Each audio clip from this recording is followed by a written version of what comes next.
इंदौर शहर का सबसे बड़ा गुंडा और मवाली दादा भाई कोई और नहीं बल्कि आईपीएस ईशा का अपना पति सूरज है। जब पूरा शहर दादा भाई जिंदाबाद के नारे लगा रहा था, तब सूरज मन ही मन कांप रहा था कि अगर उसकी आईपीएस पत्नी ईशा के सामने यह सच आ गया तो क्या होगा। अगर आप भी अपनी मां से सच्चा प्यार करते हैं तो चैनल को सब्सक्राइब और वीडियो को लाइक तुरंत कर दीजिए। कहानी की शुरुआत इस खौफनाक सच से होती है जहां सूरज अपनी पहचान छुपाने के लिए छटपटा रहा है। ताइमा ने सूरज को साफ चेतावनी दी थी कि आज नहीं तो कल यह सच ईशा के सामने जरूर आएगा और उस दिन उसकी आईपीएस बनने की खुशी पल भर में मायूसी में बदल जाएगी। सूरज ने हाथ जोड़कर ताई मां से भीख मांगी थी कि प्लीज ईशा के सामने उसका सच मत लाना, क्योंकि ईशा ने आईपीएस बनने के लिए बहुत लंबा संघर्ष किया है।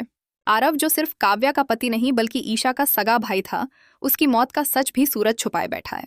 सरला चाची अगर मुंह खोल देती तो ईशा के सामने उसी वक्त सारा सच आ जाता, लेकिन सबने मिलकर इस झूठ के शोर में सच्चाई को दबाए रखा।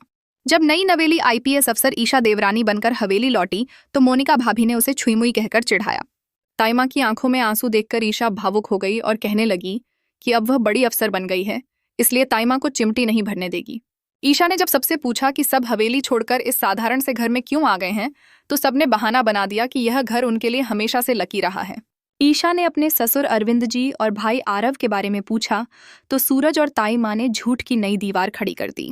उन्होंने कहा कि आरव नए बिजनेस के सिलसिले में बाहर गया है और अरविंद जी स्कूल में बच्चों की बोर्ड एग्जाम की तैयारी करवाने गए हैं। सूरज को डर था कि अगर उसका यह गुंडागर्दी वाला दरबार चालू रहा तो ईशा को भनक लग जाएगी, इसलिए उसने अगले 3 दिन के लिए अपना दरबार पूरी तरह बंद करवा दिया। अगर आप भी अपनी मां से सच्चा प्यार करते हैं तो चैनल को सब्सक्राइब और वीडियो को लाइक जरूर कर देना। पति ब्रह्मचारी सूरज अपनी पत्नी ईशा के सामने बिल्कुल सीधा साधा बनने का नाटक कर रहा है। जब सूरज पुराने गुंडे वाले कपड़े पहनकर कमरे में आया तो ईशा ने हंसते हुए कहा कि वह उसका यह सरप्राइज समझ चुकी है। ईशा को लगा कि सूरज सिर्फ उनके पुराने दिनों को याद करने के लिए ऐसा नाटक कर रहा है।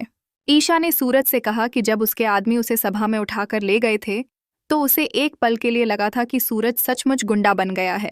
ईशा ने सूरज को गले लगाते हुए कहा कि उसने उसे एक एक पल बहुत मिस किया है और अब वह उससे दूर नहीं रह सकती।